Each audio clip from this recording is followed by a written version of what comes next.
Hi everyone, welcome to another episode of my Cedar Point Recreation Park. Today we're doing something slightly different. So as of this recording, here in late June 2022, a couple days ago, I was finally able to actually make it to the park in person and spent a couple days at Cedar Point. I had a fantastic time riding all the rides, of course, but I was also there to do a little bit of first-hand research for this project. As I've mentioned quite a few times, some of the resources I'm using for references are a little bit old, like the aerial photos and street view that Google provides.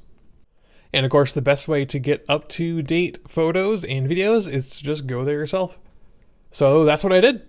In the 2 days that I was there, I took over, I think, 400 photos and some miscellaneous notes on things I noticed while I was there that were going to be useful in my park recreation. Different things that I needed to fix, different things that worked slightly differently than how I thought, things that have changed since the photos I was using were taken, etc.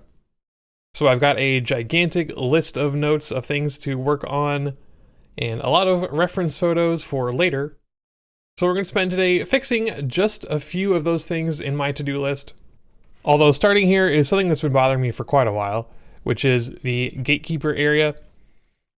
A long time ago when I first built this area, I thought it would be interesting to have it on a slightly different elevation, but that wound up causing more problems just because of the way that the pathing worked, and adding in the scenery for the parking lot and backlot over here was just a nightmare.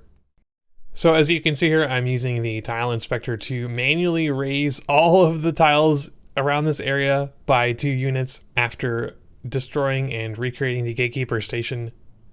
A very, very long and tedious process, but fortunately we didn't have any technical issues and everything still worked after we opened the ride back up. So I'm glad that I was able to get this done and flatten this area out.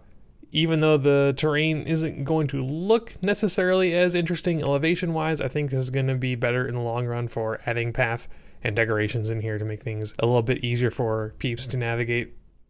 Anyway, let's continue on with some of the things that I'm going to fix based on my first-hand research.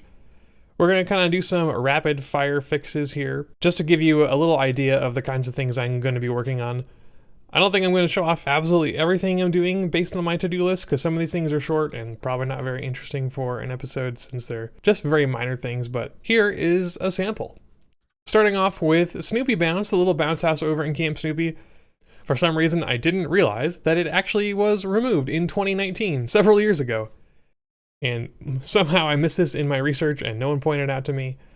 So we're going to have to get rid of our very silly looking half sphinx decoration here, just to replace it with some little benches and decorations. But I guess this is kind of better in the long run because the sphinx was kind of silly looking. I didn't think it looked that great.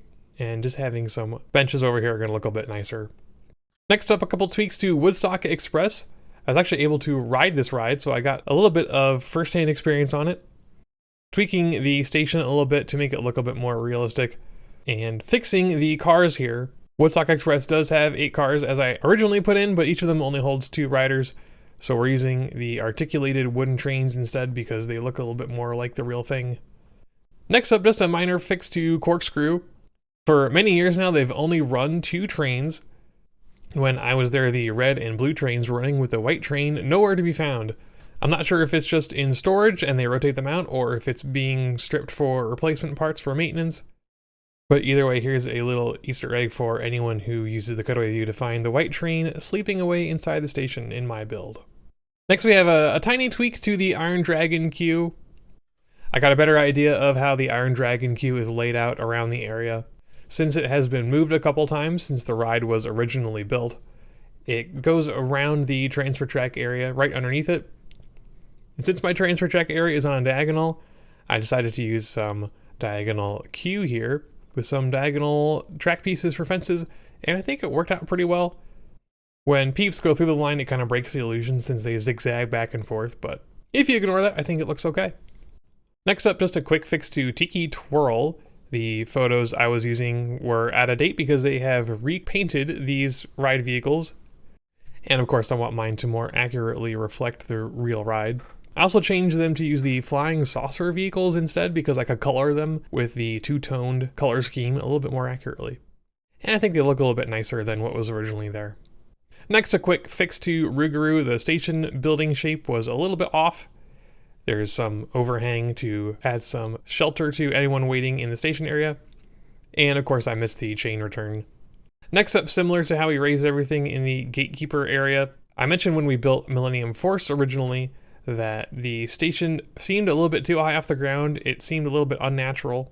And I think it's finally time to go ahead and fix that as well. Similar to what we did with Gatekeeper, I used the tile inspector to manually lower every element on every tile in this area. This one was a bit more of a hassle because we had to delete and recreate all the track texture in this area. I had used some dummy track for the block break section and some track for the roof. And as I needed to delete and rebuild the station pieces for the actual ride, having track texture around there messes up the way that the vehicles spawn, as we learned previously when we did Top Thrill Dragster. But I learned from my mistakes and was able to fix things pretty easily. So just another tedious session of lowering all these things one at a time by hand. But I'm glad I did it. I think things are looking a lot better over here. The station doesn't look so awkward. Also fixed the exit path. The actual route that guests take wasn't quite right. We do still need to come back in here later and I think add some more fences and things, but I think it's getting closer at the very least. Some quick little tweaks to our walls around the top of the Midway arcade area. They're only blue on the front, but they're tan on the back. So just layering up some extra walls there to help those look a little bit more realistic. And something very similar here for the Raptor queue. I was originally using pirate walls for the walls around the Raptor queue, but turns out those don't really look like the real thing at all. So we're using some layered walls and post fences, and it makes things look pretty nice. A little bit too large in scale compared to the real thing, but I'll take it. A quick tweak to Top Thrill Dragster. Someone mentioned this in the comments a long time ago, and I was finally able to fix it up here. The unload area is actually quite large, and the turnaround at the end of the ride includes some extra unloading zones.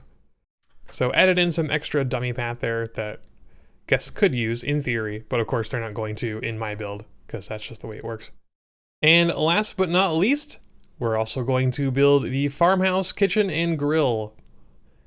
This is the new restaurant that takes up the plot where antique cars used to be. So it's time to finally say goodbye to our antique cars build that's been puttering around here. Rideable by guests for many years, but it's time to let it go. Since this is a pretty new building, I made sure to get lots of photos of it myself so I could have some reference. It's pretty hard to find some good photos online, especially around the back area. It's quite a large building, but I think the area that antique cars used to take up on my build is a little bit too large. So there's a little bit, maybe too much green space, and the building itself might be a bit big. It kind of dominates this area now. It overshadows almost the other restaurant buildings and the rides around here. Maybe that's something that we can kind of tweak later. Maybe that's something that we're going to have to live with based on the way our layout is. I'm not totally sure if I'm happy with the whole layout. Of course, as we add in the rest of these buildings here and add some greenery and fix up the pathing and fences and everything, maybe it'll wind up looking just fine. But as things stand now, I'm okay with the way this building turned out. It's very brown, unfortunately, as is the building in real life, which makes it not totally interesting from an RTC point of view, especially when it comes to the roof. That being said, though, I do quite like the way the facades turned out. I used a lot of post fences here for supporting the overhangs, and I think it looks pretty nice. Those wooden post fences, I kind of overuse them because I think they have a lot of uses. They're pretty versatile, and I think they look pretty good. Hopefully I'm not overdoing it. It was fun to see that the covered bridge that the antique cars used to be able to drive through over the water here has now just been replaced by a walking path, so you can walk through the area that the cars used to go through. That's a nice little touch. I'm still trying to figure out the pathing back here in the Frontier Town area, especially on the side closer to Steel Vengeance. Once we start throwing down the buildings here, hopefully things will make a little bit more sense.